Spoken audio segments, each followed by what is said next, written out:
बलिदान हिमालय का एक अनूठा पेड़ अपने फलीय विशेषता के साथ एक निर्जन पहाड़ी नदी के तीर पर स्थित था। उसके फल बड़े रसीले और मीठे होते थे। उनकी आकृति और सुगंध भी मन को मोह लेने वाली थी। उस पेड़ पर वानरों का एक झुंड रहता था जो बड़ी ही स्वच्छंदता के साथ उन फलों का उपभोग करता था।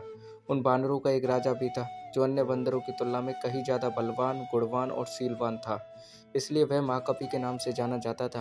अपनी दूर दृष्टि से उसने समस्त वानरों को सूचित कर रखा था कि उस वृक्ष का कोई भी फल उन टहनियों से न छोड़ा जाए जिसके नीचे नदी बहती हो।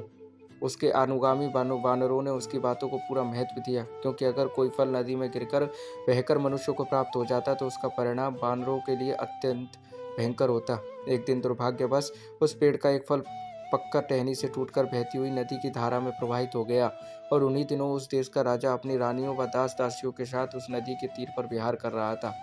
वह प्रवाहित फल आकर वह रुक गया, और वह उस फल की सुगंध से राजा आनंदित हो गया। उसने तुरंत अपने सेवकों को उस सुगंध के स्रोत ले पीछे दौड़ा दिया। राजा के आदमी तत्काल उस फल को नदी के तीर पर प्राप्त कर राजा के सम्मुख ले आए। फल का परीक्षण कराया गया तो पता चला कि वह विषहीन फल था। राजा ने जब उस फल का रस स्वादन किया तो उसके हृदय में वैसे फलों और उसके वृक्षों को प्राप्त करने की लालसा जागी। क्षण भर में सिपाहियों ने वैसे फलों के पेड़ को भी ढूंढ लिया, किंतु वानरों की उपस्थिति उन्हें वहां रास नहीं आई। तत्काल उन्होंने तीरों से वानरों को मारना शुरू कर दिया, और महाकपि ने तब अपने साथियों को बचाने के लिए कूदते हुए उस पेड़ के निकट की एक पहाड़ी पर स्थित एक वैत की लकड़ी को अपने पैरों से फंसाकर फिर से उसी पेड़ की टहनी को अपने साथियों के लिए एक पुल का निर्माण कर लिया। फिर उसने चिल्लाकर अपने साथियों को अपने ऊपर चढ़ाकर वैतों वाली पहाड़ी पर कूदकर भाग जाने की आज्ञा दी। इस प्रकार महाकपि के बुद्धि कौशल से सारे वानर दूसरी तरफ की पहाड़ी पर कूदकर भाग गए। राजा ने महाकपि के त्याग के बड़े गौर से देखा और सराहा। उसने अपने आदमी को महाकपि को जिंदा पकड़ लाने की आज्ञा दी। उस समय महाकपि की हालत अत्यंत गंभीर थी।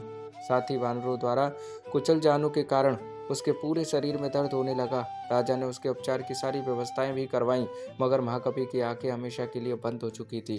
तो दोस्तों, बंदरों और इंसानों की यह कहानी आपको कैसी लगी कमेंट में बताइएगा। अच्छी लगी तो लाइक शेयर कमेंट जरूर कीजिएगा, और चैनल पर नए तो सब्सक्राइब करना मत भूलना। थैंक यू दोस्तों।